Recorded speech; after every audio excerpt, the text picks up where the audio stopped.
당신이 찾던 무서운 이야기 고비의 TV.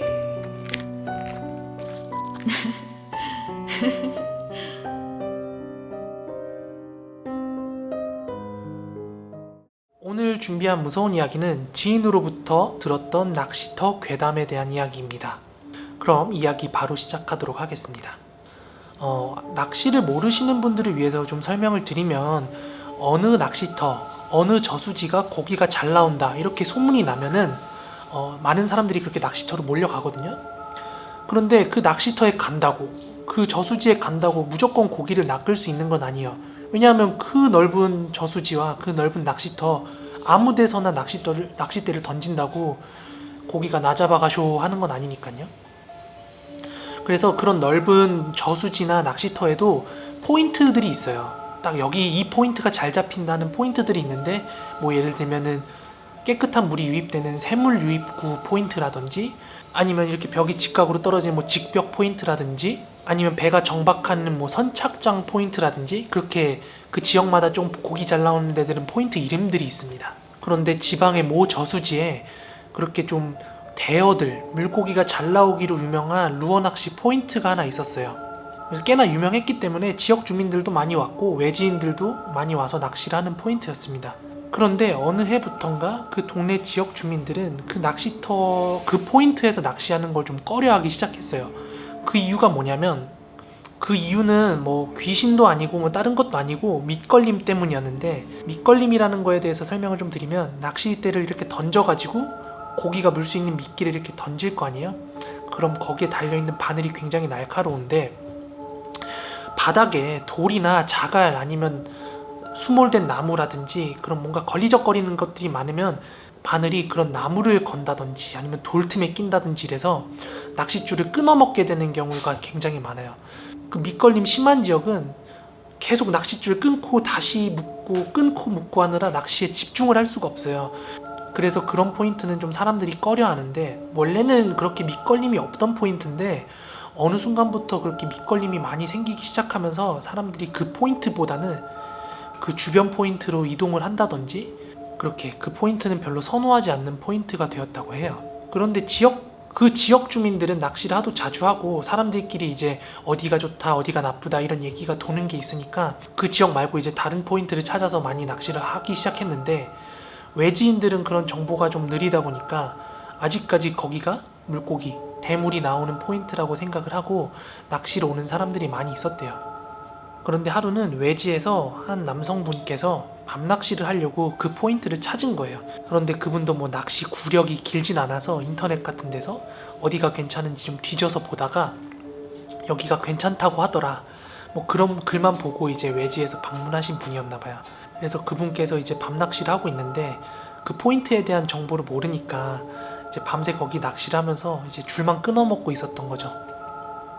그래가지고 그분이 이제 거기에 밑걸림이 너무 심하니까 이제 한 걸음 한 걸음 옮겨가면서 포인트를 이동하기 시작했는데, 그렇게 한참 낚시를 하고 있는데 저기 물가 근처에서 뭐가 둥둥 떠다니는 게 보이더래요. 마치 수박 또는 뭐 농구공 같은 둥글둥글한 게 두 개가 물 위에서 그렇게 둥둥 떠다니는 것처럼 보이더래요. 그래가지고 그분이 이제 가지고 있던 서치라이트로 그쪽을 딱 비췄는데 거기서 혼비백산했다고 해요.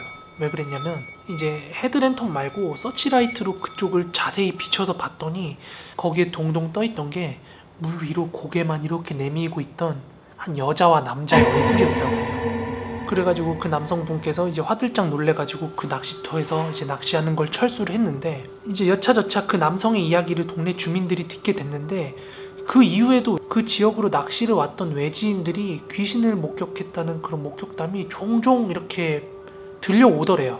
그런데 그 귀신이 뭐 사람을 해코지했다던가 아니면은 뭐 그런 사람들한테 홀려서 뭐 사람이 죽는다던가 그런 일은 없었는데, 그런 종종 밤낚시 하면서 흔히 겪을 수 있는 귀신 목격담 이런 얘기들이 이렇게 막 들려오더래요.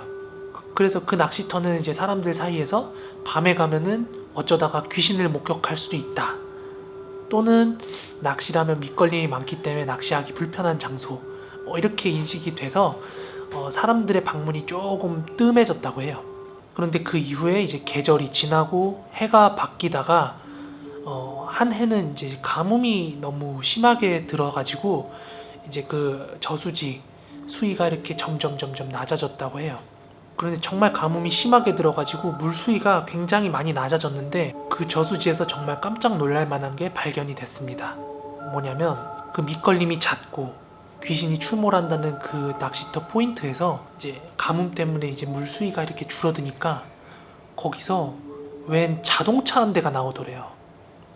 그래서 그 자동차를 발견한 주민이 경찰이랑 119에 신고를 해가지고 그래서 크레인 같은 거를 동원해가지고 그 자동차를 끌어올렸는데 그 안에서 이제 운전석과 보조석에서 백골이 된 시신 두 구가 발견이 됐다고 해요. 근데 이제 얘기가 전해지기로 거기 뭐 지갑 같은 거에 신분증 같은 것도 온전히 다 있었다고 해서 그분들이 뭐 자살을 한 건지 아니면 졸음운전을 하다가 거길로 빠져서 수장이 된 건지 모르겠는데 그래서 그 낚시 포인트에서 어느 순간부터 밑걸림이 잦아진 이유는 거기에 이제 수몰된 자동차의 뭐 바퀴라든지 아니면 여러 가지 파츠에 낚싯바늘이 계속 걸리기 때문에 이제 밑걸림이 계속 많이 생겼던 거고 아마 그 사람들이 목격한 그 귀신들이 아마 그때 죽은 그 두 구의 시신들의 귀신이 아니었나 이렇게 동네 사람들은 생각을 했다고 해요. 오늘 지인한테 들은 짧은 괴담은 여기까지였습니다. 저한테 이 이야기를 들려준 아저씨의 지인의 이야기예요. 그래서 이 이야기의 주인공의 호칭을 아저씨라고 통일해서 말씀을 드리도록 하겠습니다. 이 이야기의 주인공인 아저씨가 제 나이 또래였을 때 겪었던 일이라고 합니다. 이 아저씨도 굉장히 낚시를 좋아하는 아저씨라서 여기저기 낚시를 많이 돌아다니던 아저씨였어요. 그런데 그 아저씨는 붕어 낚시를 주로 하던 아저씨였어요. 이제 붕어 낚시 같은 경우는 이렇게 대를 많이 펴놓고서 입질이 오는 대를 이렇게 낚아채는, 그러니까 기다리는 낚시인 거죠. 제가 왜 이 말을 드리냐면 주변에서 무서운 이야기 같은 거 많이 듣다 보면은 이제 낚시터에서 주로 듣는 얘기들이니까 루어 낚시 같은 경우는 계속 낚싯대를 던져가면서 여기저기 이동하면서 하는 낚시고 붕어 낚시나 뭐 대낚시 같은 경우는 대를 펴놓고 한 자리에서 오랫동안 앉아서 기다리면서 하는 낚시예요. 그러다 보니까 제가 낚시터에서 듣는 괴담들은 그 대낚시냐 아니면 이동하는 루어 낚시냐에 따라서 조금 경험담들의 양상이 조금 비슷한 느낌이 있어요. 그 각자만의 특징이 있는 것 같습니다. 아무쪼록 그 아저씨는 이렇게 대를 펴놓고 기다리는 낚시, 대낚시를 주로 하시던 분이었습니다. 그런데 이 아저씨는 부모님으로부터 독립을 해서 혼자 살고 계셨다고 해요. 지금의 저처럼 말이죠. 그런데 하루는 이제 구정 명절이 돼서 그 아저씨가 고향집으로 내려갔다고 합니다. 그래서 친척들이랑 가족들이 이렇게 다 모였다고 해요.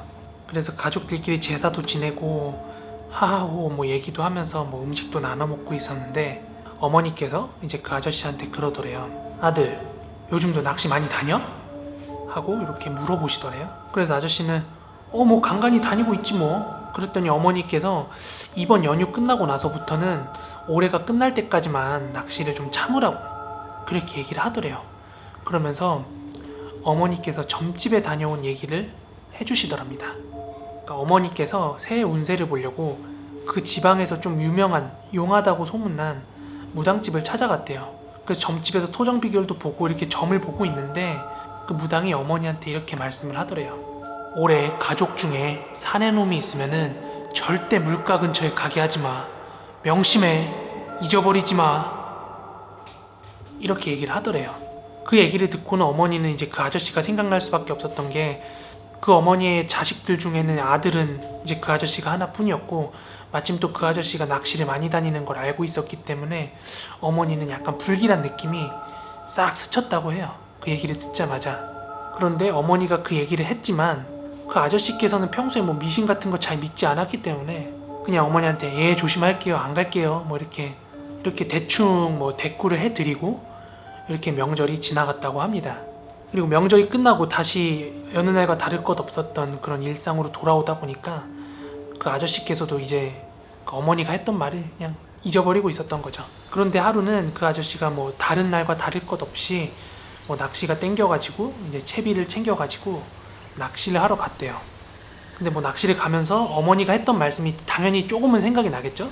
그런데 그 아저씨께서는 본인이 뭐 계곡에 들어가거나 물놀이를 하는 것도 아니고 뭐 붕어 낚시를 하러 가봤자 수심이 깊은 곳에서 하는 것도 아니기 때문에 크게 뭐 개의치 않고 낚시를 갔다고 합니다. 그리고 한 작은 소류지에 도착을 해서 이렇게 낚싯대를 펼쳐놨다고 해요. 보통 밤에 붕어 낚시를 하려고 이렇게 대를 펴놓으면은 낚싯대 끝에는 방울 같은 걸 달아놔요.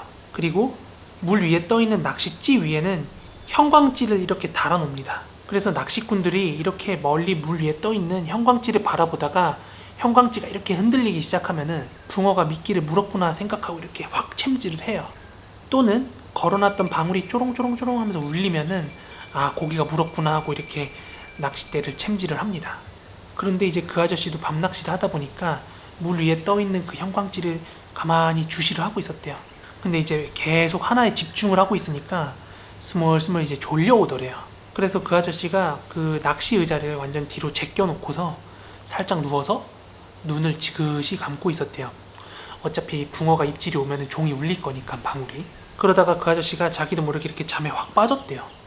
그런데 낚시터에서, 물가에서 졸려서 잠이 들고, 뭔가 다음 스텝은 비가 와서 물의 수위가 높아져서 뭔가 익사를 했다든지 뭐 이런 걸 생각하실 수도 있는데, 다행히 비는 오지 않았다고 합니다. 그런데 그 아저씨가 잠에 들었을 때 꿈을 하나 꿨다고 합니다. 꿈에서도 본인이 낚시하고 있던 현장이 이렇게 연장선상처럼 이어졌다고 해요. 그런데 낚싯바늘이 미친 듯이 막 이렇게 흔들리더래요. 그런데 꿈에서 그 아저씨가 이건 완전 오자 붕어다 막 이렇게 생각을 했대요. 오자가 뭐냐면 물고기 치수를 잴 때 10cm 단위로 일자라고 그래요. 그래서 4자는 40cm, 5자는 50cm인데 붕어가 5자면 정말 큰 거거든요. 근데 그 아저씨가 꿈에서 이건 분명히 5자라는 확신이 막 들어가지고 이렇게 챔질을 하고 막 밀고 당기기를 하고 있었대요. 근데 아무리 꿈속이라고 하지만 이 붕어가 힘이 너무 좋아가지고 이 아저씨가 심지어 자기가 당겨 들어가는 느낌이 들 정도로 힘이 좋았다고 해요. 그러다가 그 아저씨가 이제 물고기가 힘이 너무 좋으니까 자기가 이렇게 물속으로 끌려 들어가고 막 있었다고 그래요. 막 이렇게 버티는데도 불구하고 물속으로 찔끔찔끔씩 이렇게 막 아저씨가 이렇게 딸려 들어가는데, 그런데 그 순간 물에서 웬 여자의 손 하나가 나와서 그 아저씨의 다리를 잡고 확 당기더래요. 그래서 그 아저씨는 어떻게 저항할 수도 없이 물속으로 쓱 끌려 들어갔다고 해요. 그렇게 물속으로 빠져들었고 막 물 밖으로 헤어나오려고 하는데도 불구하고 계속 강하게 그 아저씨 다리를 잡아당기는 무언가 때문에 그 아저씨가 막 진짜 이러단 죽겠다 싶은 와중에 꿈에서 깼다고 합니다. 그런데 아저씨가 그 꿈에서 깨서 일어났을 때 아저씨는 분명히 잠이 들 때 그 낚시 의자에서 누워서 잠이 들었는데 꿈에서 깨어보니까 그 아저씨가 물 한가운데 이렇게 잠겨있더래요. 자기가. 아저씨가 너무 놀래가지고 허우적대면서 이렇게 딱 일어났는데 글쎄 물 깊이가 아저씨 골반까지밖에 안 오는 깊이더랍니다. 그러니까 그 얕은 물에서 아저씨는 고개만 내밀고 이렇게 몸이 잠겨 있었던 거예요. 누워가지고. 그 아저씨가 너무 놀래가지고 허겁지겁 물 밖으로 나왔어요. 물 밖으로 나와가지고 이 상황이 뭔지 막 이렇게 상황 파악도 하기 전에 갑자기 아, 진짜 아깝다 하고 여자가 귓가에서 속삭이더래요. 너무나도 선명하게 그 소리를 들었다고 합니다. 제가 지금 여러분들한테 이야기를 해드리려고 이렇게 순서대로 얘기를 드리는 거지만 정말 이 모든 게 다 찰나에 일어났다고 해요.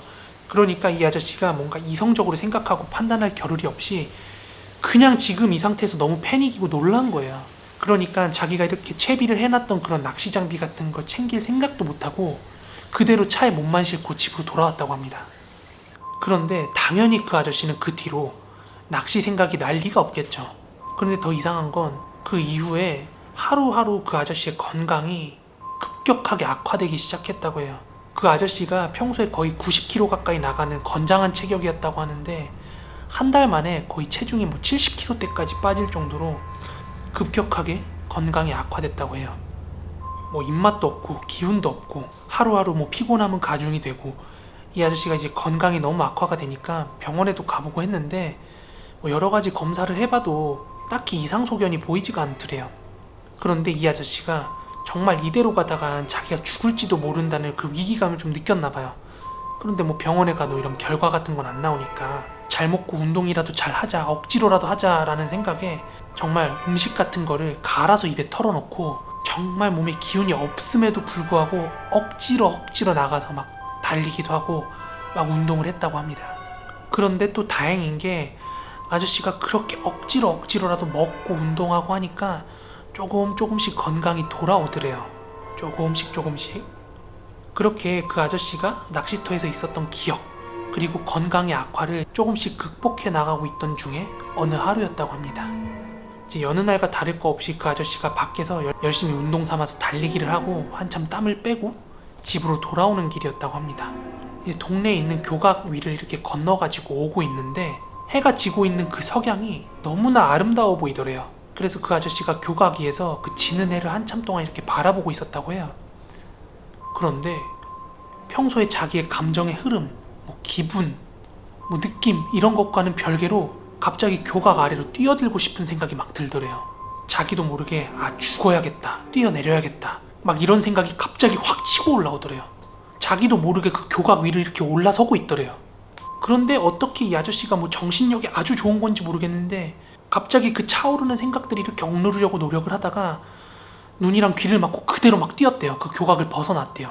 그렇게 자기도 모르게 갑자기 그런 생각이 올라오니까 이게 내가 지금 몸뿐만 아니라 마음에도 뭔가 문제가 있구나, 나도 모르는 뭔가 문제가 있구나 라는 생각이 들었대요.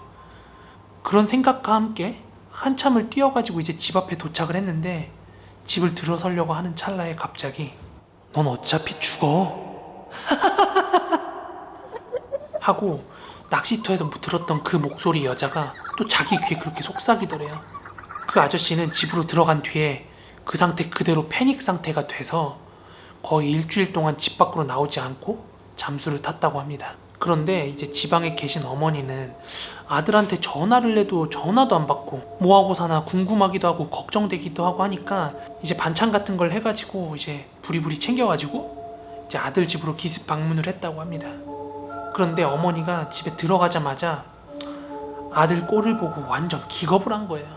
온 방바닥에는 완전 다 머리카락 투성이고 아들 머리는 완전 민머리가 돼 있고 다크서클은 어디가 끝인지 모를 정도로 내려와 있는 거의 페인의 몰골로 있으니까 이제 막 어머니가 아들을 다그치기 시작한 거예요. 너 도대체 뭐라고 돌아다니길래 이 모양 이 꼴이냐고, 무슨 일이 있었던 거냐고 막 그렇게 다그치면서 얘기를 해보라 그랬나 봐요.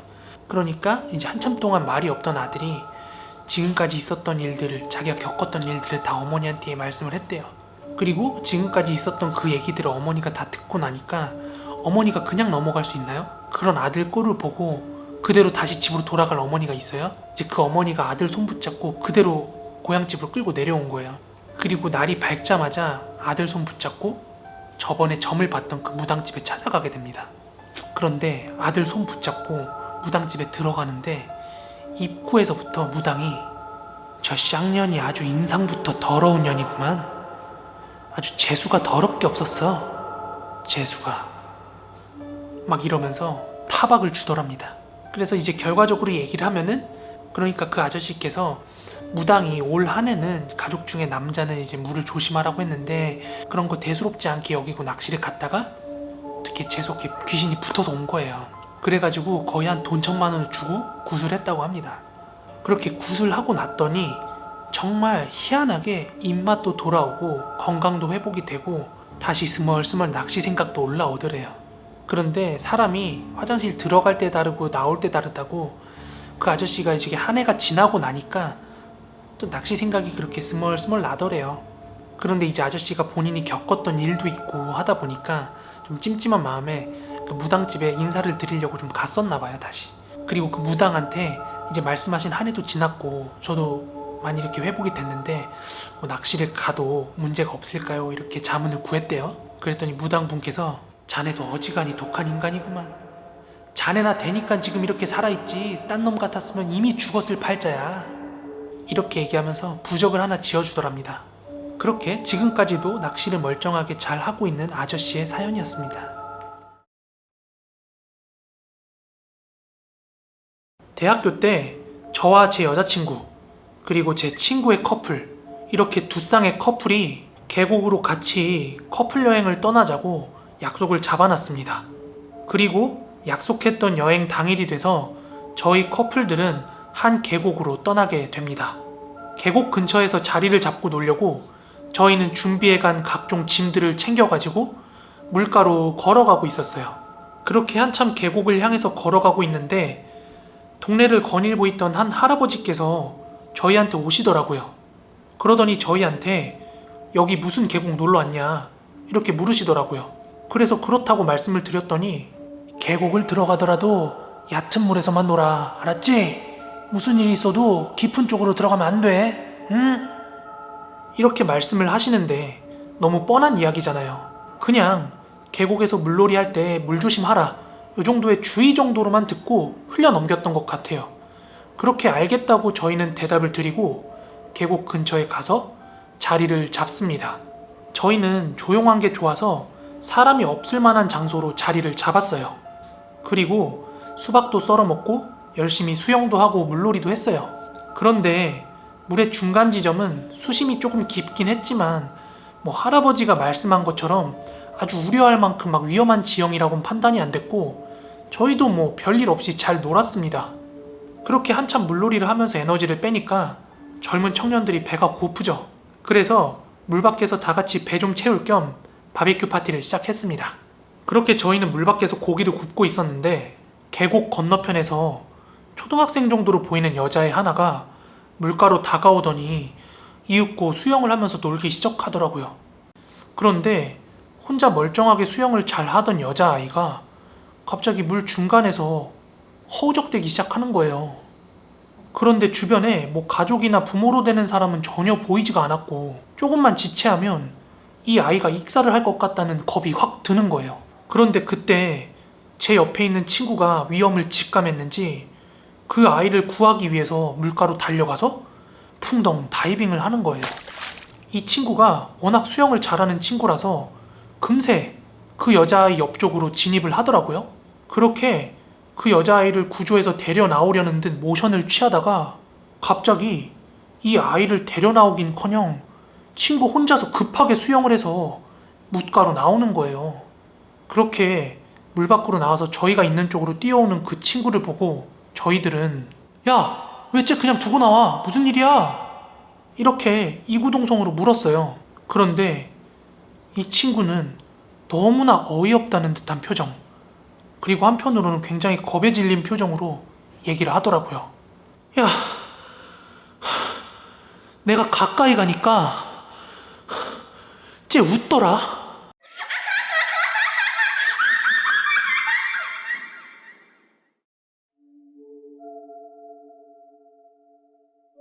이 이야기는 바로 2년 전에 저와 가장 친한 친구 둘이서 겪은 일이에요. 하마터면 저도 그 친구들이랑 같이 그 일을 겪을 뻔했는데 다행히 그 현장엔 저는 없었지만 정말 오싹한 이야기라서 이렇게 이야기를 해봅니다. 우선 친구들을 각각 A랑 B라고 칭하겠습니다. 저와 친구들이 사는 곳은 부산이고요. 저와 친구들은 모두 같은 고등학교 동창인데 다 같이 낚시 마니아였어요. 저희는 각각 다른 지역에 있는 회사를 다니고 있었지만 토요일이 되면 거진 다 같이 모여가지고 낚시를 하는 게 일상이었습니다. 그렇게 사건 당일 하루 전날 친구들이랑 전화를 하면서 어디서 언제 낚시를 하자 이렇게 약속을 정했어요. 그렇게 정해진 목적지는 저희가 평소에 자주 가던 한 갯바위 포인트였어요. 그런데 약속 당일이 되어서 제가 회사에서 갑자기 급한 일이 생기는 바람에 친구들이랑 같이 만날 수가 없게 됐어요. 그래서 친구들은 멀리까지 그 포인트로 가지 않고 좀 가까운 다른 갯바위 포인트를 찾았다고 합니다. 거기는 이전에도 친구들이랑 몇 번 가본 적이 있는 포인트였는데요. 딱히 고기가 많이 나오거나 낚시가 잘 되는 포인트는 아니었어요. 하지만 갯바위가 굉장히 평평하게 포진되어 있고 물결도 잔잔하고 인적도 드문 곳이었어요. 그래서 조용히 감상에 젖어들기 참 좋은 포인트였습니다. 게다가 불빛이 없는 칠흑 같은 밤바다에서 빨간색 케미 불빛을 바라보면서 소주 한 잔을 하기에는 더없이 좋은 장소였습니다. 케미라는 게 뭐냐면 아주 작은 형광봉 같은 거라고 보시면 돼요. 그걸 낚싯대 끝에 달아놓으면은 물고기가 물었을 때 이렇게 불빛이 흔들리거든요. 그래서 정말 어두운 바닷가에 가서 낚싯대를 펼쳐놓으면 그 불빛이랑 달빛, 별빛밖에 안 보여요. 아무튼 이 친구들이 그 낚시 포인트에 도착을 했는데요. 그날은 물때가 좋지 않아서 새벽이나 되어야 고기들이 입질을 받을 거라고 생각을 하고 일찍이 소주를 마시기 시작했다고 합니다. 그렇게 낚싯대를 펴놓고 소주를 한 잔 두 잔 기울이고 있는데 의외로 입질도 많고 고기도 많이 나오더래요. 소주를 한 잔 마시면서 분위기에 취하려고 하면 고기가 물고, 마시려고 하면 고기가 물고, 그렇게 계속해서 입질을 받았대요. 그렇게 고기를 계속 잡다 보니까 입질이 뜸해지는 새벽 1시쯤 되었을 때는 이미 망태 속에는 굵직굵직한 고기로 15마리 정도가 차 있었다고 합니다. 예전에 제가 그 친구들이랑 같은 장소로 낚시를 가면 아무리 잘 잡아도 다 같이 잡은 걸 모아봐야 6마리도 못 잡히는 그런 포인트였거든요. 그러니까 생각지도 못한 포인트에서 뜻밖의 수확을 올리니까 이 친구들이 기분이 굉장히 업된 거예요. 그래서 본격적으로 그 친구 둘은 회에다가 소주 파티를 열기로 합니다. 친구 A는 회를 뜨기 위해서 도마랑 칼이랑 이런 것들을 준비하고 있었고, 친구 B는 고기를 가져오기 위해서 물속에서 망태를 끌어올리기 시작했대요. 망태라는 건 살림망이라고 보시면 되는데요. 잡은 물고기를 넣어놓고 물속에 던져놓으면 그 안에서 물고기들이 숨을 쉬면서 살아있는 거죠. 그렇게 회를 칠 만한 좀 큼지막한 고기를 망태에서 봉투로 옮겨 담는 과정에서 친구 B가 그 망태를 바닷속으로 빠뜨렸어요. 다급했던 B가 망태에 달려있던 끈을 잡으려고 이제 손을 내밀어 봤는데 망태는 이미 서서히 바닷속으로 가라앉고 있었대요. 그래서 B는 후레쉬로 바다 쪽을 비쳤는데 그 칠흑 같은 어둠 속에서 후레쉬 불빛만으로 그 바닷속이 보일 리가 만무하잖아요. 그래서 허탈한 마음에 한참을 그 바다 쪽을 바라보고 있었대요. 앞서서 물이 잔잔하다고 말씀드렸지만 얕은 곳도 최소 2m가 되는 곳이었거든요, 수심이. 그래서 얘네 둘은 날이 밝았을 때나 저걸 회수할 수 있겠다라고 생각을 하고 이미 한 마리는 건져놨으니까 그걸로 회를 떠서 술을 먹기로 합니다. 그래도 잡아놨던 고기가 사이즈가 꽤 되다 보니까 살이 여러 점 나왔겠죠. 그렇게 소주를 한 병 정도 비워가고 있는데 친구 B가 무슨 생각이 들었는지 그 망태 건져야 된다면서 우통을 까더래요. 이유인즉 물이 빠질 때 그 망태도 같이 물과 빠져나갈 거라고 생각을 해서 지금 건지려고 그렇게 생각이 들었나 봐요. 그런데 저도 고향이 부산이고 바닷가 근처에서 자랐기 때문에 평소에는 뭐 4, 5m 되는 바다에서 잠수를 하는 것쯤은 문제가 없었어요. 그렇지만 주위가 온통 캄캄한 그런 밤바다에서 게다가 물속까지 들어가서 잠수를 한다는 거는 말 그대로 미친 짓이거든요. 아무리 수영을 잘하는 사람이더라도 그런 환경에서는 공포를 느낄 수밖에 없어요.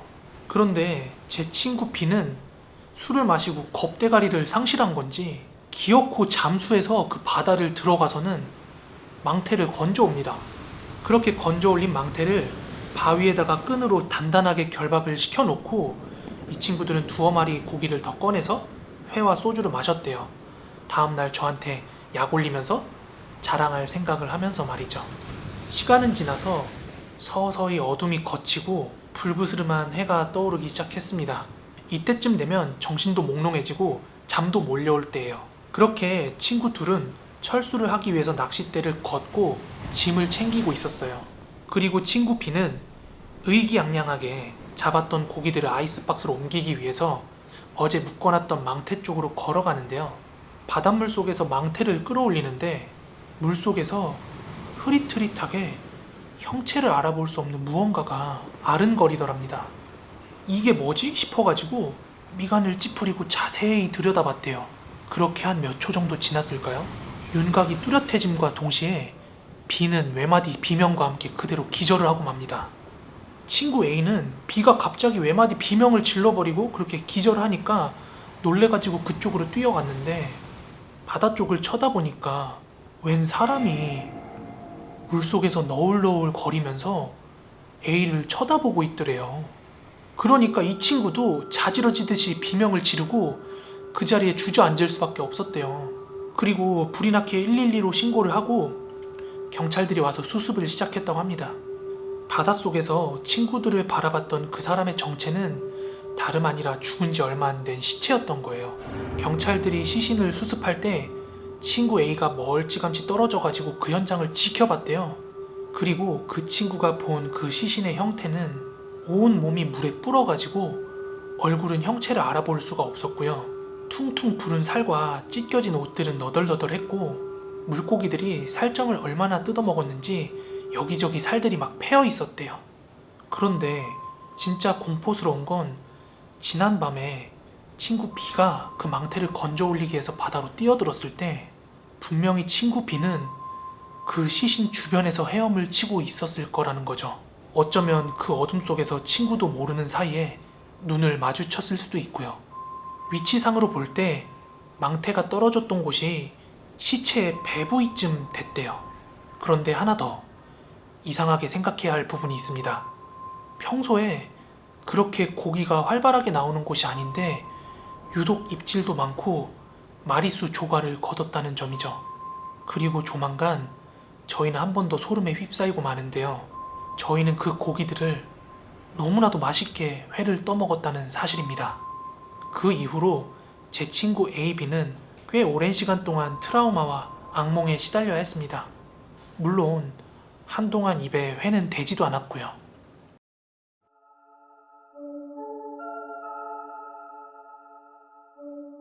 이 일은 용인에 있는 한 관리형 저수지에서 겪었던 일입니다. 관리형 저수지라는 건 아무나 가서 낚시를 할 수 있는 게 아니라 그 낚시터 관리인한테 가서 입어료를 내야만 낚시를 할 수 있는 그런 저수지예요. 그래서 그 저수지에는 사장님 내지는 관리인이 항상 상주를 하고 있고 좌대 같은 것도 설치가 되어 있는 저수지들이 있어요.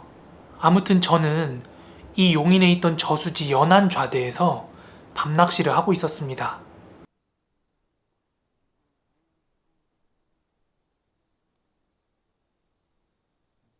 밤은 깊어서 어느덧 시간은 새벽 3시를 넘어가고 있었습니다. 저는 볼일을 보기 위해서 잠깐 자리에서 일어나서 화장실로 가는 중이었어요. 그런데 관리실에서 사장님이 저희 자대 방향으로 걸어오시면서 저기 입질 없으면 소주나 같이 한잔 하실래요? 이렇게 저한테 묻더라고요. 그런데 본인이 저한테 물어놓고서 제가 채 대답을 하기 전에 갑자기 뒤돌아서 사무실 방향으로 돌아가시는 거예요. 뭐야? 뭐 저런 사람이 다 있어. 이렇게 생각을 하고 있다가 습관적으로 물가 쪽을 바라봤거든요. 그리고 그때 저는 제 두 눈을 의심할 수밖에 없었습니다. 왜냐면 그 밤중에 한 여자가 저수지 물속에서 스멀스멀 기어 올라오고 있는 거예요. 그 순간 너무 놀라서 버릇처럼 입에서 욕이 튀어나왔거든요. 그와 동시에 그 여자의 고개가 제 쪽으로 스르르 도는 거예요. 그때 저는 너무 겁을 먹어서 화장실 가던 것도 잊고 다시 좌대로 들어가서 문 잠그고 아침까지 잠만 잤습니다. 그리고 다음날 아침 해가 밝았는데요. 사장님께서 저희 좌대 쪽으로 오시더니 새벽에 소주 한잔 하려다 죽는 줄 알았다면서 새벽에 겪었던 이야기를 말씀해 주시는 거예요. 사장님께서 저한테 소주 한잔 하자고 다가오시는 길에 그 물가에서 귀신이 올라오는 걸 보고 아는 체 하면 안 될 것 같아서 그대로 발길을 돌려서 관리실로 돌아가신 거라고 하시더라고요. 그래서 저도 사장님 돌아가시고 나서 그 존재를 봤다 그렇게 말씀드렸고 서로가 같은 걸 봤다는 사실에 정말 소름이 끼칠 수밖에 없었거든요. 그래서 그날은 낚시를 하지 않고 아침에 라면을 하나 끓여 먹고 철수를 했습니다.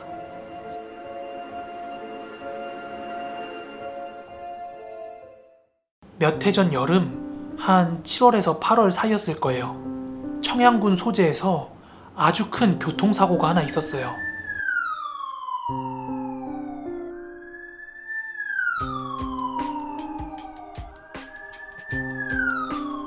소나타 한 대랑 학원버스가 충돌을 해서 아이들 대여섯 명이 사망하는 사고가 있었습니다. 그 사고는 전국 뉴스를 탈 만큼 좀 큰 사고였어서 저도 아직까지 기억을 하고 있거든요. 그런데 그 사고 지점 바로 아래에 안부동지라는 아담한 소류지가 하나 있는데요. 저는 그 안부동지에서 아무 생각 없이 혼자 독조를 즐기고 있었는데요. 한 새벽 1~2시쯤이었을 거예요. 제가 낚시를 하고 있는 소류지 저편에서 아이들이 뛰놀면서 웃는 소리가 막 들려오는 거예요.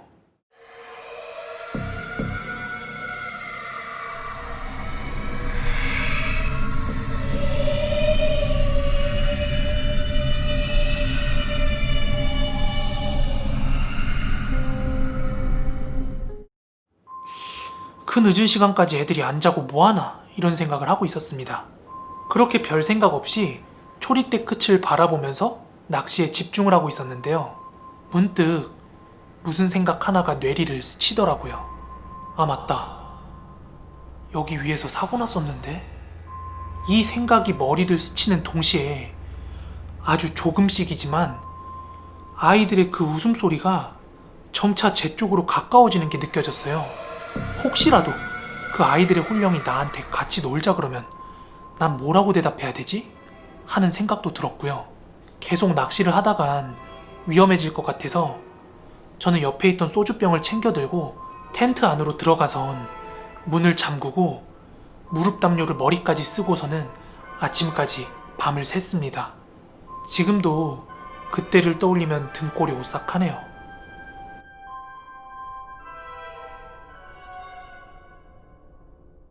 저희 처갓집이 청송인데요. 청송 안덕면 근처에 작은 소류지가 하나 있습니다. 전에 새벽 낚시를 한번 가서 월척을 3마리나 낚았던 곳입니다. 그래서 같이 낚시를 다니던 지인한테 이야기를 하고 함께 출조를 했습니다. 그때가 6년 전 이맘때였습니다.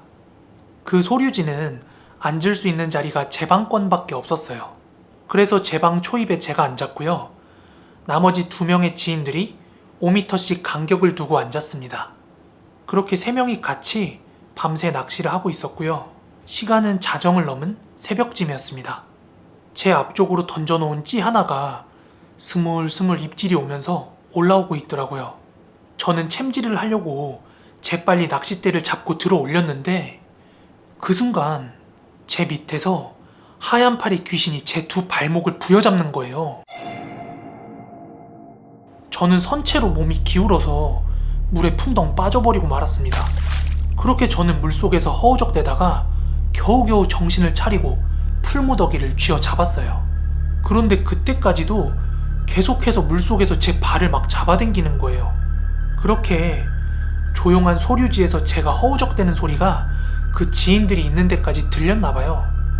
함께 동출 온 지인이 제 쪽으로 오더니 야, 무슨 일이야? 이렇게 저한테 소리치며 다가올 때가 돼서야 그게 제 발목을 놔주더라고요.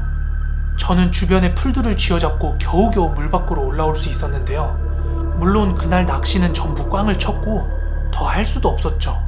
어떤 분들은 제가 낚싯대가 아니라 낚시 받침대를 잡았기 때문에 넘어진 거라고 말씀하시는데요. 그날 저 낚싯대 손에 쥐고 물에 빠졌습니다. 게다가 제 아래쪽에 하얀 2 팔을 직접 목격을 했습니다.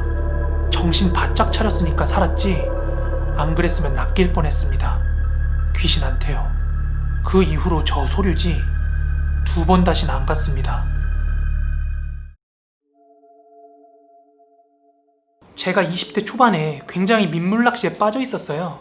그 당시에는 낚시를 조금 더 잘하고 싶었던 마음도 있어가지고 강태공들이 많이 있는 낚시 동호회 활동도 많이 다녔습니다.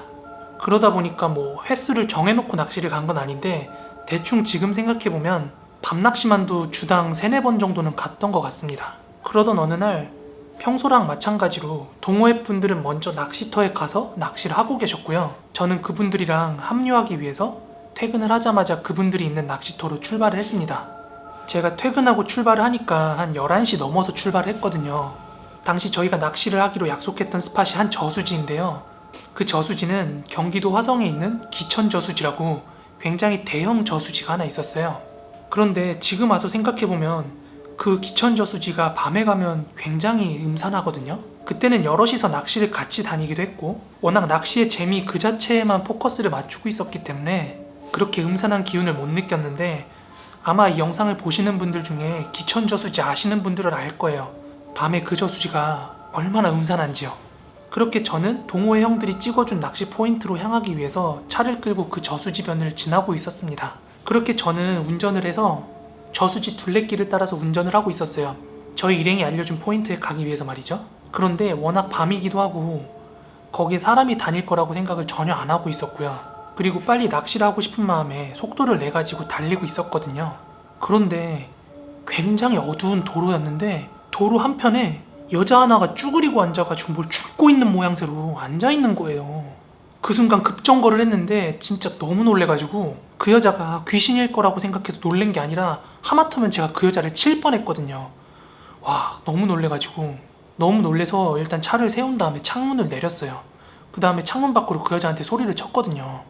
저기요, 불 하나 안 켜고 거기 그렇게 쭈그리고 있으면 어떡해요. 그냥 놀란 마음에 화풀이 겸 걱정 겸 그 여자분한테 소리를 쳤어요. 거기 그러고 있으면 사고나 죽을지도 모른다고요. 그런데 제가 그렇게 소리를 쳐도 그 여자분이 반응을 안 하는 거예요. 듣는 척을 안 하는 거예요. 그래서 에이씨 하면서 창문 올리고 출발하려고 하는 그 순간 제 뒤쪽으로 운전해오던 그랜저 한 대가 그 여자가 있는 자리를 그대로 쌩 지나가 버리는 거예요. 그런데 그랜저가 밀고 지나간 그 자리에 쭈그리고 있던 여자가 없는 거예요.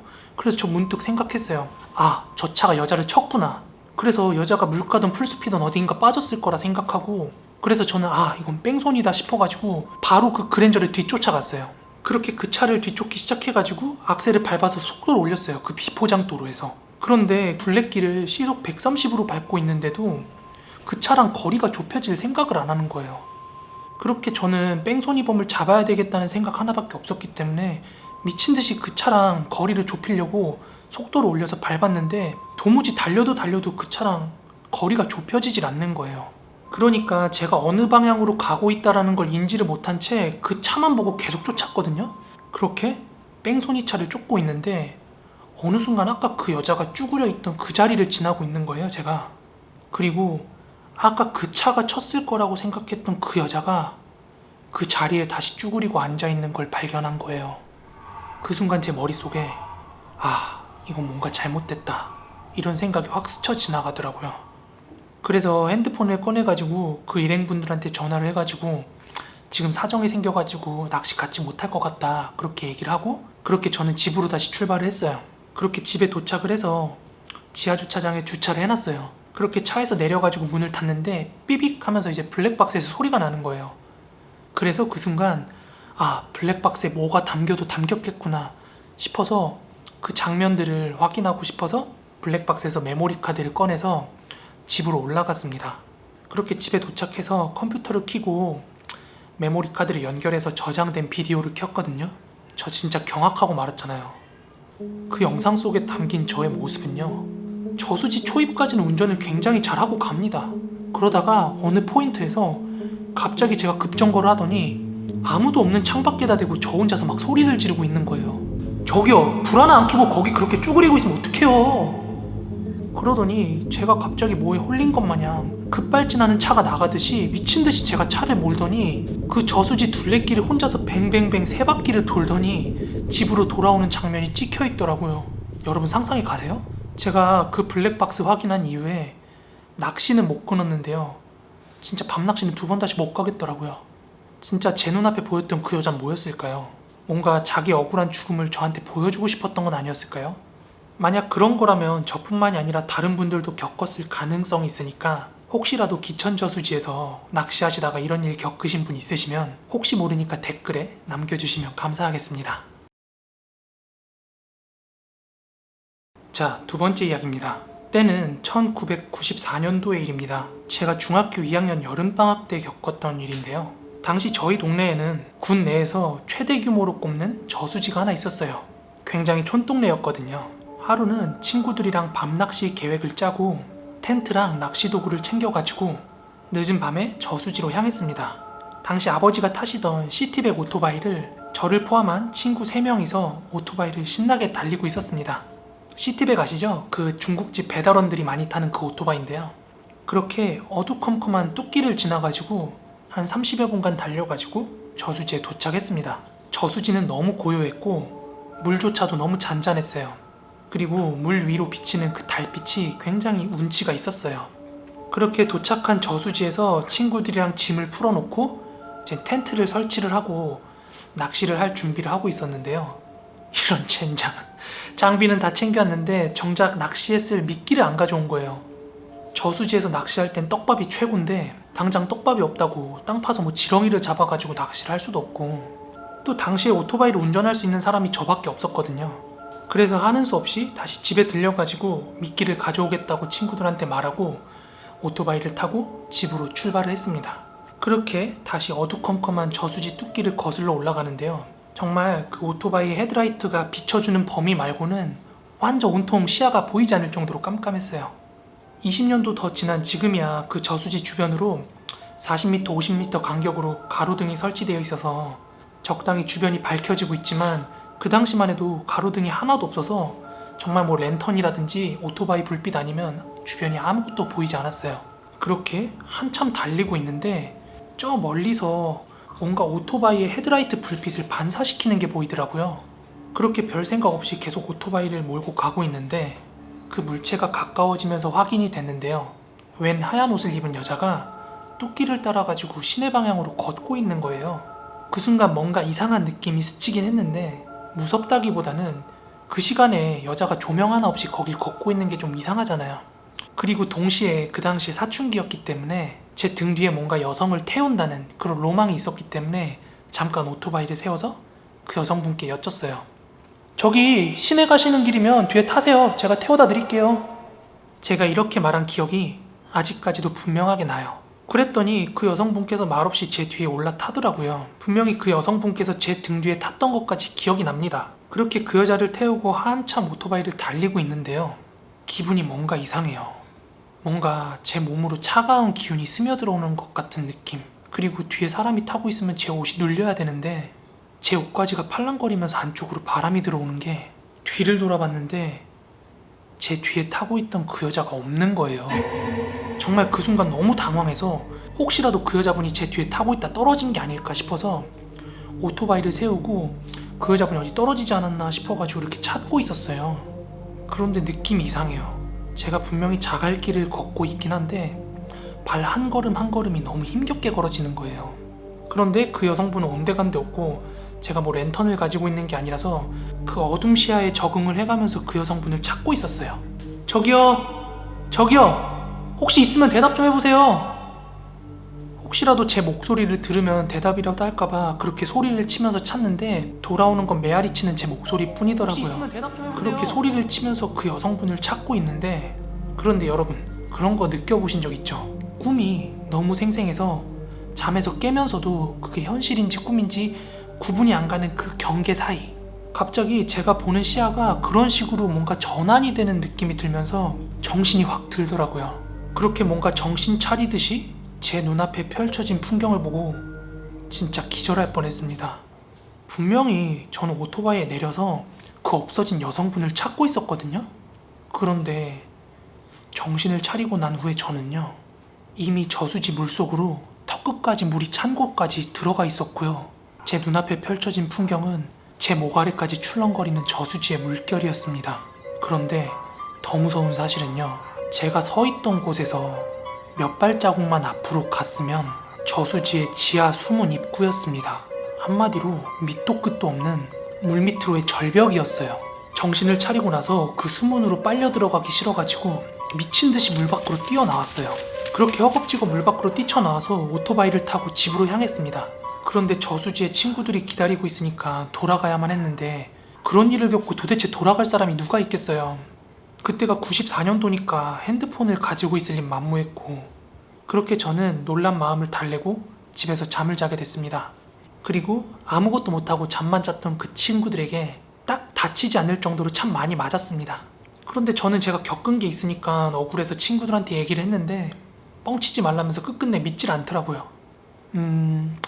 벌써 수십 년 전에 겪은 일이지만 제가 중학교 2학년 때 그 여름방학의 저수지를 아직도 잊지 못하겠습니다. 도대체 그 밤에 제가 태운 여자는 누구였을까요? 그리고 왜 그 여자는 혼자서 시내 방향으로 걷고 있었던 걸까요?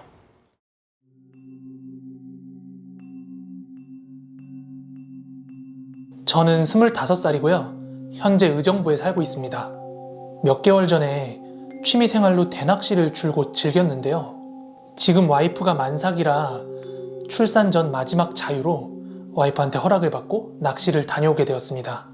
제가 자영업을 하고 있어서 주말에는 못 쉬고 평일 월요일 오후에 친한 형이랑 둘이 만나서 제 차를 타고 포천으로 낚시를 갔습니다. 당시 포천에 있는 S 낚시터라는 곳을 단골 낚시방 사장님한테 추천해서 방문을 하게 되었어요. 초행길이어서 카카오 내비로 S 낚시터를 찍고 가고 있었는데 큰 대로변에서 빠져가지고는 생각보다 오랫동안 샛길로 막 들어가더라고요. 아직 해가 떠 있는 오후 시간이었음에도 불구하고 와, 이거 저녁 시간 되면 다시 못 나오는 거 아니야? 막 이런 생각이 들더라고요. 아무튼 저희 둘은 S낚시터에 잘 도착해서 낚시를 시작했어요. 그렇게 자리를 잡고 떡밥을 뭉치고 있다 보니까 그새 해가 지더라고요. 그리고 평일이라 그런지 그 넓은 낚시터에 저희 둘 말고 다른 팀 두 분만 딱 계셨습니다.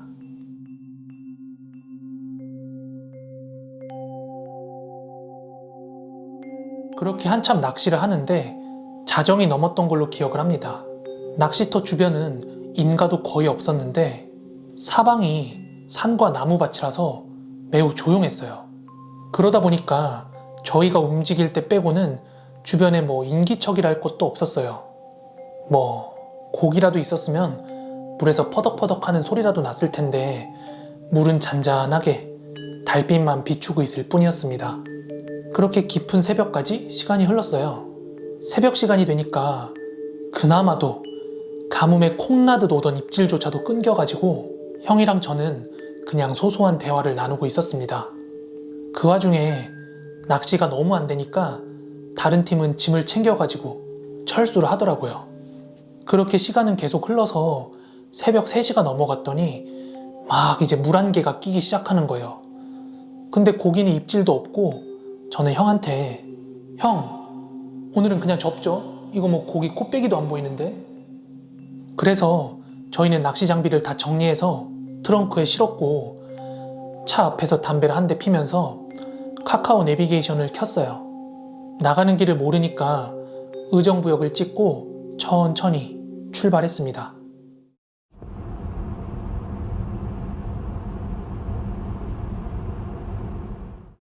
문제는 여기서부터였습니다.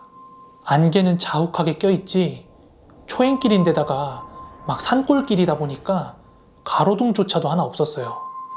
그래서 안개등, 상향등, 킬 수 있는 불은 다 켜고 천천히 운전해서 빠져나가고 있는데 가도 저희가 들어왔던 길이라는 느낌이 전혀 안 드는 거예요. 그렇게 천천히 두리번거리면서 운전을 하고 있었는데 조금 가다 보니까 왼쪽은 밭, 오른쪽은 소나무 농장 같은 게 있는 길이 나오는 거예요. 그런데 그 길 분위기가 얼마나 음산하던지 형, 이런데 진짜 사람이 다닐까? 와, 나 여기서 사람 나오면 까무러칠 것 같은데? 이런 농담을 던지면서 내비가 알려주는 길로 가고 있었어요. 그런데 사람이 느낌이라는 게 있잖아요. 아무리 초행길이더라도 처음 들어왔을 때랑 너무 길의 느낌이 많이 다르고 낚시터에서 꽤 멀리 벗어난 것 같은데도 계속해서 산길로 올라가는 것만 같은 느낌이 들었어요. 계속해서 그 좁은 굽이길을 운전해서 가던 그때였습니다. 내비게이션에서 전방 몇 미터 앞에 좌회전이라는 음성을 듣고서 천천히 속도를 줄이면서 주변을 막 주시하고 있었어요. 그러다가 0미터 좌회전을 알리길래 핸들을 천천히 왼쪽으로 꺾었습니다. 근데 그때 갑자기 차 밑에 하부가 막 긁히는 소리가 나더니 차가 기우뚱 하는 거예요.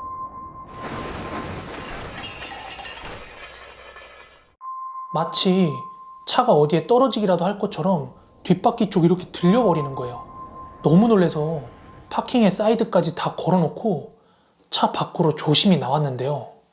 꽤 깊이가 있는 낭떠러지 앞에서 차가 전복되기 직전에 멈춘 거더라고요.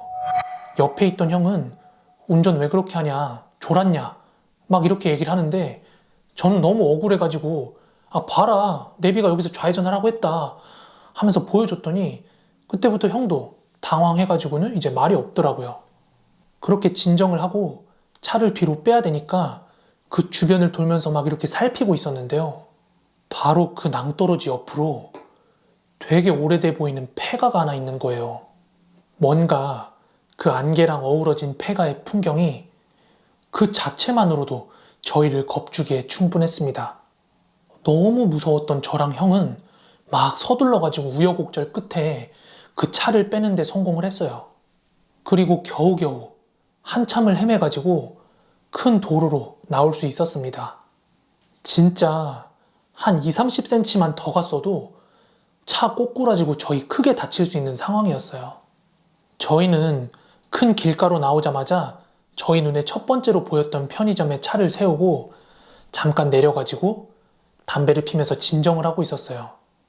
그런데 편의점 불빛에 비친 제 차를 보자마자 진짜 놀라 자빠지는 줄 알았습니다. 저희가 차 안에 있을 땐 미처 몰랐는데 막 안개가 자욱하게 꼈다 그랬잖아요. 막 그 안개 많은 산길 같은 데 다니면 막 차에 물방울 같은 거 맺히는 거 아시죠? 그런데 편의점 가로등 불빛에 제 차가 비쳤는데 그 막 물방울 사이로 사람 손바닥 같은 게 덕지덕지 막 찍혀 있는 거예요. 그 새벽에 사람이 제 차에 올라가서 손바닥을 찍었을 리는 없잖아요. 저희는 놀란 가슴을 부여잡고 최대한 조심히 운전해서 동네까지 왔습니다. 물론 저는 형을 내려주고 저희 집에 도착했고요. 그 일이 있고 난 뒤로는 새벽이든 밤이든 포천으로는 낚시 절대 안 가고 있습니다. 저는 아직도 의문이에요. 낚시터에서 빠져나올 때 내비게이션이 알려주는 길이 정말로 의정부까지 데려다주는 길이 맞았는지, 그리고 제 차 지붕에 찍혀있던 그 많은 손바닥들은 뭐였는지 말이죠. 저는 혹시라도 제가 보지 못한 뭔가가 찍혀있을까봐 블랙박스도 열어볼 용기가 안 났습니다.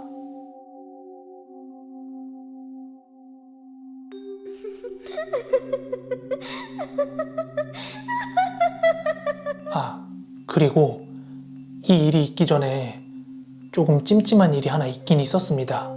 이 사건이 있기 일주일 전쯤, 그 다음날이 쉬는 날이라 가게 마감을 쳐놓고 그 형이랑 늦은 밤에 낚시를 떠나게 되었는데요. 그때는 구리로 짬낚시를 다녀오려던 참이라 새벽 전에 돌아오려고 막 운전을 하면서 속도를 내고 있었어요. 3차선 중에 중앙차선을 타고 달리고 있었는데 한 20m 전방쯤에 그 바닥에 뭐가 보이는 거예요. 저는 아주 가까이 가고 나서야 그게 로드킬 당한 고양이 시체라는 걸 알게 되었는데요. 그런데 죽은 동물이라도 또 밟으면 미안하잖아요. 그래서 재빨리 핸들을 틀었거든요. 하지만 조금 늦었나 봅니다. 저는 핸들을 빨리 튼다고 틀었는데 뒷바퀴 쪽에서 뭔가 밟은 느낌이 나더라고요. 아무튼 그 다음 얘기는 생략을 하고 낚시가 끝나고 저희 아파트 단지에 다시 도착을 했더니 해가 뜨더라고요. 그래서 경비실에 잠깐 들려서 경비 아저씨한테 호스를 좀 빌렸어요. 제 자동차 타이어 휠이 흰색인데 오른쪽 뒷바퀴 쪽을 보니까 막 피가 흥건하게 묻어 있더라고요. 피비린내도 좀 올라오고요. 그래서 막 호수로 물 뿌리면서 좀 씻고 있는데 경비 아저씨가 저한테 그러더라고요.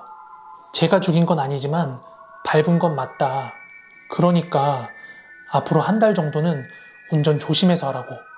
그렇게 충고를 해주시더라고요. 이 말을 듣고 정확히 일주일 있다가 그 사건들이 벌어진 것입니다. 안녕하세요. 코비엔 유튜브입니다. 이전에 제가 실제로 귀신을 목격했던 그 무서운 이야기 조회수가 꽤 많이 나오더라고요. 그리고 그 영상을 보시고 다른 무서운 이야기를 원하시는 분들도 좀 계셔서 오늘은 제가 이전에 실제로 아는 지인한테 들었던 무서운 이야기를 좀 해드리려고 합니다. 그분한테 들은 이야기이기 때문에 제가 뭐 이게 실화다, 100%다 아니다 라고는 말을 못 드리겠는데 그분이 직접 겪은 얘기라고 생생하게 저한테 들려줬던 얘기라서 오늘 한번 여러분들께 이 얘기를 좀 해드리려고 합니다. 때는 2년 전이고요. 2017년이죠. 제가 26살, 27, 28살 막 이 무렵에 정말 낚시에 미쳐 있었어요. 그래서 바다 낚시도 가고 민물 낚시도 가고 뭐 종류는 가리지 않고 낚시라면 다 했어요. 뭐 배 낚시도 하고 뭐 바다 낚시 같은 경우에는 배가 정박해 있는 내양 쪽으로 가면 막 조용하긴 하지만 막 이렇게 가로등도 있고 해가지고 그렇게 막 무서운 분위기는 아니거든요. 그리고 외항 같은 경우 여러분들이 알고 있는 바다로 연결된 바로 그런 해변 같은 데는 파도 소리도 나고 막 하다 보니까 고요해서 무서운 느낌 그런 건 하나도 없어요. 그런데 민물 낚시 가잖아요. 뭐 저수지라든지 고요한 소류지 같은데 그런 데 들어가면 정말 적막하고 조용합니다. 가끔 무서운 이야기 같은 거 할 때 산에서 막 사람 비명소리 같은 거 들린다고 하잖아요. 그거 고라니 울음소리거든요. 막 소리 내요. 정말 막 그런 소리도 들리고 정말 적막합니다. 그리고 가로등 같은 것도 없어서 정말 달빛에 그 은은한 빛의 주변이 흐릿하게 보일 정도고, 조금 더 깊게 들어가면 정말 랜턴 없으면 움직이기 힘들 정도인데, 아무튼 낚시꾼들의 본능은 그런 데를 잘 찾아다녀요. 사람들이 없는 곳을 찾고 남들 모르는 데서 큰 고기를 잡고 싶기 때문에 자꾸 그런 데를 찾아요. 저도 그런 케이스 중에 하나였고, 오늘 말씀드릴 지인의 이야기도 이런 소류지에서 있었던 이야기입니다. 그 2년 전에 제가 한참 회사 직원분들이랑 낚시를 많이 다녔거든요. 근데 뭐 금요일날 저녁이라든지 아니면 주말 아니면 명절이 아닌 공휴일 같은 때는 직원들끼리 모여가지고 차 나눠 타고 낚시를 막 가고 그랬어요. 저 역시도 트렁크에 막 낚시 장비를 잔뜩 챙겨가지고 막 다니고, 그 당시 뭐 차 있는 직원들 트렁크에는 다 낚시 장비가 있었어요. 그래서 막 시간만 나면 같이 다 떠나서 낚시하고 막 그런 분위기였는데, 하루는 추석이었는데 명절이다 보니까 이제 직원들이 다 각자 고향으로 내려갈 거 아니에요. 그러다 보니까 같이 낚시를 하자 이렇게 모이기가 힘든 상황이었고, 그 지인 역시도 이제 고향으로 내려갔어요. 고향이 대전이라 그랬는데 그 고향으로 내려가서 명절 동안 하루 종일 뭐 하겠어요. 또 시골까지 내려간 김에 이제 낚시나 해야겠다 하고 밤이 돼가지고 낚시를 하러 간 거예요. 근데 이제 그분이 랜턴을 들고 이렇게 소류지 같은 데 찾아가지고 깊게 들어간 모양이에요. 근데 소류지 같은 데는 정말 물이 흐르거나 그런 게 아니라 물이 이렇게 작은 저수지라고 보면 돼요. 웅덩이처럼 이렇게 물이 갇혀있는 공간이기 때문에 뭐 물이 흐르는 소리 이런 것도 안 나요. 정말 풀벌레 소리, 내가 부스럭거리는 소리라든지 뭐 풀벌레 소리 이런 거 아니면 소리가 안 나고, 아주 우연찮게 근처에서 낚시하는 사람들을 만나면은 부스럭거리는 소리 멀리서부터 들려요. 그 사람들 누군가가 나한테 접근한다라는 소리가 아주 멀리서부터 들리거든요. 근데 이분이 거기 낚시터에 도착했을 때는 와, 여기는 정말 내 장소다, 자기 혼자밖에 없었다는 게 확신이 들었대요. 그래가지고 이렇게 랜턴을 켜고, 주차는 밖에다 시켜놨으니까 짐을 들고 와가지고 낚시 장비를 채비를 해가지고 실컷 이제 낚시를 시작한 거죠. 저희는 이제 루어 낚시를 했는데, 루어 낚시 같은 경우는 대낚시처럼 이렇게 던져놓고 기다리는 게 아니라 미끼를 던져서 감으면서 가짜 미끼가 움직이는 거 보고 물고기가 물게 하는 거거든요. 그러니까 계속 던졌다 감았다 던졌다 감았다 하기 때문에 물에 미끼가 빠지는 소리가 퐁당 하고 이렇게 릴 감는 소리, 퐁당 하고 감는 소리가 계속 반복적으로 날 수밖에 없고, 마찬가지로 근처에서 누군가가 낚시를 하고 있다면은 그 소리를 들을 수밖에 없습니다. 그분이 이제 한참 그렇게 낚싯대를 던졌다 감았다 던졌다 감았다 하고 있었어요. 그런데 물고기가 그렇게 쉽게 잡히진 않기 때문에 보통 막 많이 하면 2-3시간도 그 삽질을 하면서 낚시를 하거든요.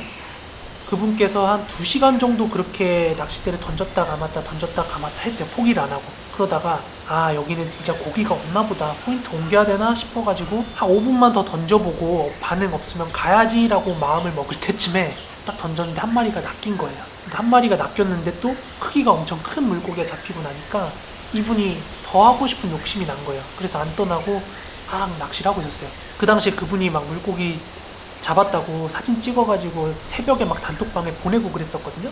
그때가 거의 한 새벽 3시쯤이었습니다. 그런데 그 이후에 뭐 더 잡았으면 더 잡았다, 아니면 이제 철수하면 철수한다, 뭐 이런 카톡을 남기진 않았더라고요, 그 당시에. 그렇게 그분이 더 큰 물고기를 낚고 싶은 욕심에 그 소류지에서 계속 혼자 낚시를 하고 있었던 거예요. 낚시를 하고 한 발짝 옮겨가지고 옆에서도 던져보고 거기서 던져보고. 그런데 뭔가 옆에 여러분들이 이제 정면 시야가 있고 이제 주변 시야가 있잖아요.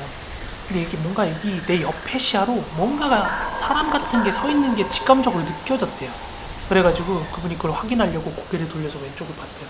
보통 낚시꾼들 쓰는 랜턴이 이제 머리에다가 이렇게 랜턴을 달아서 내 시야 따라가지고 이렇게 주변이 비춰지거든요. 근데 이제 그분이 이제 주변 시야에 비춰진 아이를 느끼고 왼쪽을 딱 돌아봤는데, 웬 아이가 좀 멀리서 애가 낚싯대는 손에 들고 있지 않은 채로 길이를 감는 흉내를 내고 있더래. 뭔가 섬뜩하긴 했는데, 애가 뭐 애가 뭐 명절이라서 삼촌이나 뭐 가족이랑 뭐 주변 낚시 돌아다니다가 들어온 애인가 뭐 싶어가지고 바라보고, 얘야 너 거기서 뭐하니? 이렇게 물어봤는데 대답이 없더래요. 그래가지고 크게 신경을 안 쓰고 낚싯대 몇 번 더 던지고 집에 가려고 마음 먹고 이렇게 낚시를 더 하고 있었어요. 그런데 상식적으로 그 늦은 밤에 애가 거기서 낚시를 하고 있으면은 뭐 인기척이 느껴지고 뭐 어른들이 온다든지 그래야 되는데 아무 소리가 없어가지고 한참 뒤에 잠깐 있다가 그 애를 확인하려고 고개를 이렇게 돌렸대요. 근데 그 자리에 아까 전에 이렇게 흉내를 내고 있던 애가 없는 거야. 근데 뭐 애가 그 자리에서 떴으면은 뭐 이렇게 풀 밟는 소리라도 났어야 되잖아요. 근데 뭐 그런 소리도 안 나고 그래가지고 그분이 약간 겁이 난 거야. 그래가지고 아 진짜 가야겠다 싶어가지고 이제 좀 겁도 나고 하니까 이제 한참 그분이 낚시를 다 하고 주변에 있던 쓰레기랑 낚시하던 짐을 다 챙겨가지고 일어서서 차로 가려고 하는 순간 무의식적으로 아까 그 애기가 있던 데를 돌아갔대요. 그런데 진짜 전력 질주를 해가지고 주차장까지 온 다음에 불이 나게 집으로 돌아갔대요. 그분이 이제 무의식적으로 고개를 돌려가지고 그 아이가 있던 쪽을 봤는데 아이가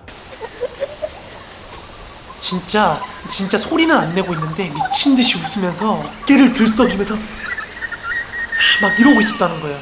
진짜 그분이 거기서 패닉이 와가지고 미친 듯이 짐 들고 뛰어가지고 차에 온 다음에 바로 집에 돌아갔다고 하더라고요. 그런데 이제 추석이 끝나고 나서 출근을 했을 때 그분한테 그 이야기를 듣게 됐거든요.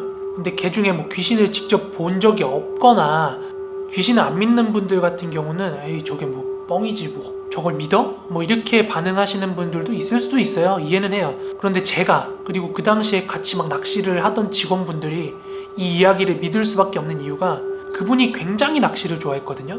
제가 뭐 회사 사람들이 아니라 대학교 친구들이랑 막 낚시를 하고 있다가 좋은 포인트 발견했다고 막 이렇게 낚시하는 사진을 보내면은 그분 막 자다가도 포인트 어디냐고 물어봐가지고 차 끌고 와서 막 낚시하던 분이었고 아무튼 굉장히 낚시를 좋아하던 분이었어요. 그런데 그분이 그 일 있고 나서부터 한 달에서 한 달 반 정도는 정말로 낚시를 같이 안 다녔어요.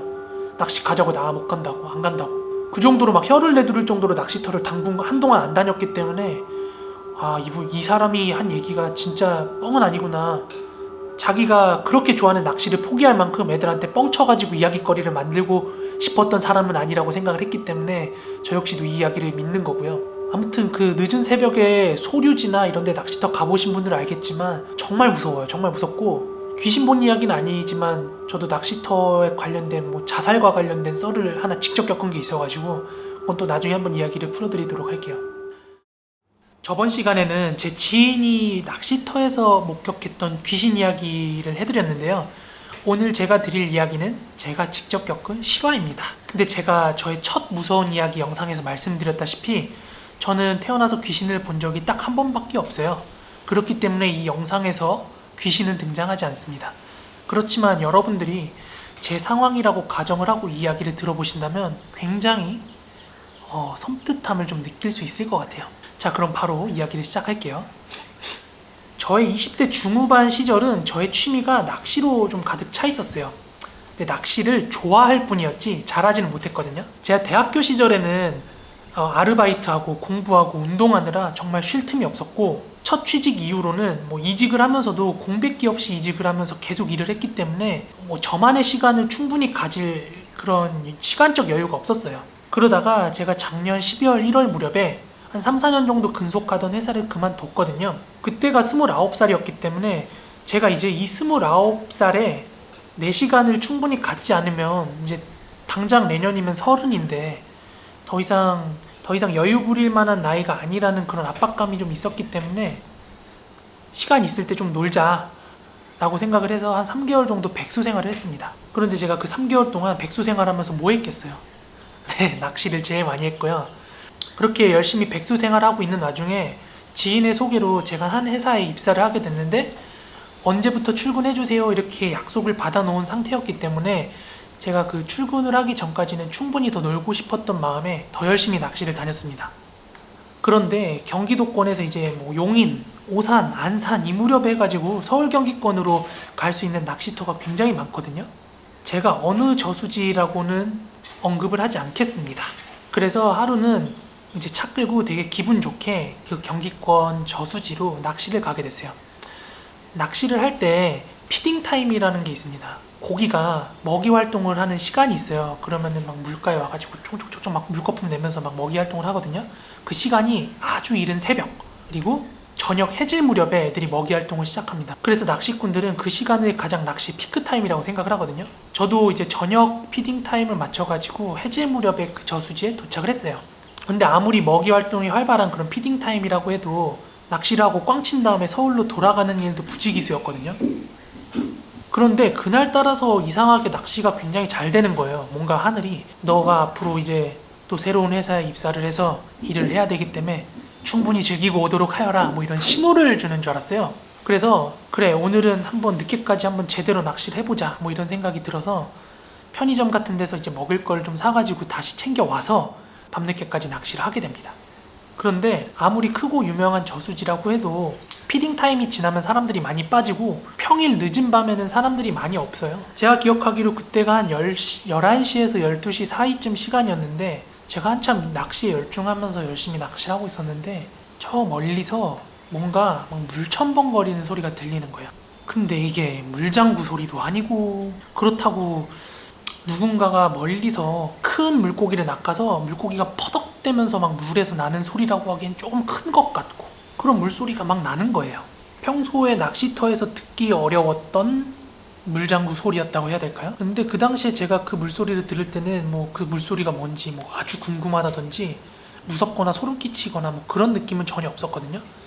뭐 여러분들은 제가 지금 이 이야기를 하시면서 이 물소리가 뭔가 되게 중요한 단서구나라는 걸 눈치챘겠지만 저는 둔에 빠져가지고 그때 그 소리가 뭔지 알아차릴 수가 없었어요. 그런데 한 새벽 2시쯤 됐나? 제가 너무 졸려가지고 이제 잠을 좀 편하게 자고 싶은데 차에서 자면 잠도 편히 못 자고 그대로 운전하고 가면 졸음운전하다 사고 날 것 같아서 차에서 1시간 정도 눈을 붙이고 서울 집에 와가지고 잠을 자게 됩니다. 그러다가 제가 이제 새롭게 입사를 해서 첫 출근을 하게 될 회사에 들어가기 전주에 다시 한번 낚시를 하고 싶어가지고 그 저수지로 다시 낚시를 한번 갔어요. 오늘은 제대로 대어를 한번 낚아보자 라는 생각에 다시 그 저수지를 방문을 했습니다. 근데 이제 그때는 제가 뭐 저녁 피딩 시간이라든지 새벽 피딩 타임에 맞춰서 낚시를 간 게 아니라 그냥 점심시간 조금 늦지막히 눈 뜨고 씻고 나서 바로 출발을 한 거였거든요. 이제 열심히 운전을 해가지고 그 낚시터 근처에 제가 저번에 낚시를 했던 그 포인트 근처에 도착을 했습니다. 그런데 제가 좀 늦잠을 자고 이미 점심시간은 지난 시간에 낚시터에 도착을 했기 때문에 굉장히 좀 배가 고픈 상태였거든요. 그래서 그 근처에 있는 기사식당으로 밥을 먹으러 갔어요. 근데 그 동네 풍경이 완전 시골은 아닌데 차를 끄고 한 몇 분만 들어가면 이제 저수지가 있고 그 근처로는 이제 뭔가 시골길 같아요. 시골은 아닌데 약간 준 시골의 느낌이었고, 그런데 이제 뭐 주변에서 뭐 공사를 하는지 골재 차량 같은 거나 이제 포크레인 같은 거 차량들이 굉장히 많이 돌아다녔어요. 아무튼 그 기사식당에 들어가가지고 밥을 먹으려고 했는데 이제 점심시간이 다 지난 터라 뭐 식사를 하러 온 인부 아저씨 같은 사람들도 없었고 저 혼자 식사를 하게 됐거든요. 그래서 이제 밥을 시켜가지고 6,000원짜리 백반을 시켜가지고 먹고 있는데 이제 아줌마가 저한테 말을 걸더라고요. 누가 봐도 이제 그 동네 사람은 아니고 기사식당 아저씨들은 이미 점심시간 돼서 때 돼가지고 밥 먹고 다 빠져가지고 식당은 조용한데 혼자 와가지고 6,000원짜리 백반을 젊은이가 먹고 있으니까 이제 뭐하러 왔냐고 묻더라고요. 여기 뭐 하려고 왔어요? 막 이런 식으로 물어보더라고요. 그래서 아이 뭐 낚시 좀 하려고 왔어요. 그랬더니 여기서 낚시를 하려고? 이렇게 물어보는 거예요. 그랬더니 어디서 낚시를 하려고? 이렇게 물어보시는 거예요. 그래서 저기 땡땡 저수지 가서 낚시를 하려고 그런다 그랬더니 아줌마가 아 거기 낚시하지 마. 왜 굳이 거기에서 낚시를 하려고 그래? 그래서 그냥 별 대수롭지 않게 대물었어요. 왜요? 낚시하면 안 돼요? 그랬더니 아줌마가 거기 저번 주에 사람 죽었어 이러는 거예요. 네? 사람이 죽었다고요? 저 저번 주에 거기서 낚시했는데? 무슨 요일이요? 딱 물어봤는데 아주머니가 저한테 말씀해주신 그 요일이 제가 그 낚시를 했던 요일이랑 똑같은 거예요. 정확히 일주일 전이었던 거예요. 그렇게 아줌마한테 얘기를 좀 캐물어가지고 얘기를 듣게 됐는데 그 저수지에서 한 장애인 아저씨가 자신의 신세를 비관해가지고 유서를 남기고 자살하셨다고 하더라고요. 그런데 이 조용한 저수지나 이런 데서 사람들이 투신을 해가지고 자살을 하면 뭐 날이 밝아야 시신을 발견을 하고 뭐 이렇게 사건 처리를 할 거 아니에요. 그 아저씨의 시신이 발견된 거는 해가 뜨고 나서 발견이 된 거니까 이제 실제로 자살을 했을 거라고 추정하는 시간은 제가 낚시를 했던 그 요일 밤이었다는 거예요. 사망 추정 시간, 그 사람이 자살을 했을 것으로 추정하는 시간대가 제가 그 낚시터에서 낚시를 하고 있었던 그 밤 시간대였던 거예요. 그런데 이제 그 전주에 제가 낚시를 하면서 그 물첨벙거리는 소리를 들었다고 했잖아요. 그 생각이 주마등처럼 딱 스치면서 소름이 싸하게 올라오는 거예요. 정말로. 근데 그 아줌마한테 제가 물첨벙거리는 소리 들었다 이 얘기는 안 했는데 제가 들은 소리가 그 사람이 죽는 소리였다고 확신은 못하겠습니다. 그런데 그 날짜라든지 정황이라든지 이런 모든 것을 생각을 해봤을 때 진짜 내가 들었던 그 소리가 그 사람이 빠져서 첨벙거리는 소리가 아니었을까 라는 생각에 너무 무서운 거예요. 만약에 내가 정말 들었던 그 물첨벙거리는 소리가 그 자살한 아저씨가 죽는 소리였다면 과연 나는 그렇게 식사를 다 하고 아주머니한테 그렇게 얘기를 듣고 이제 가게를 나오면서 그러면 뭐 이제 다른 낚시터 가야죠. 잘 먹었습니다 이러고 식당에 나갔어요. 그런데 이제 사람이 이제 본능적인 호기심이라는 게 있거든요. 그 장소를 또 가보게 됐어요. 근데 뭐 예를 들면 뭐 폴리스 라인이라든지 뭐 그런 건 없고 또 그 사실을 모르는 사람들이라 그런지 모르겠는데 또 낚시하는 사람들이 있더라고요. 근데 이제 저는 그 사실을 알고 나니까 좀 찜찜하잖아요. 그렇다고 거기 낚시하고 있는 사람들한테 고자질하듯이 여기서 사람 죽었대요 뭐 이럴 수도 없고 그래가지고 그렇게 저는 좀 차를 몰고 좀 더 멀리 나가서 미산저수지라는 저수지에 가가지고 또 꿋꿋하게 낚시를 했다는 후문이었습니다. 제가 말씀드렸던 이 사건이 혹시 궁금해가지고 인터넷을 검색해봤는데 뭐 기사화되진 않았더라고요. 근데 실제로 낚시를 많이 다니다 보면 어디 저수지에서 사람이 죽었네, 또는 뭐 바다 낚시 같은데 배 낚시 갔다가 배가 전복돼서 사람이 죽었네, 이런 소식을 좀 많이 들어요. 뭐 기사화되거나 이슈가 되지 않아서 그렇지 그런 사건이 되게 잘잘하게 많거든요. 저는 이제 금광저수지라는 저수지에도 낚시를 참 많이 갔는데 벌써 올해에만 사건이 2번 있었죠.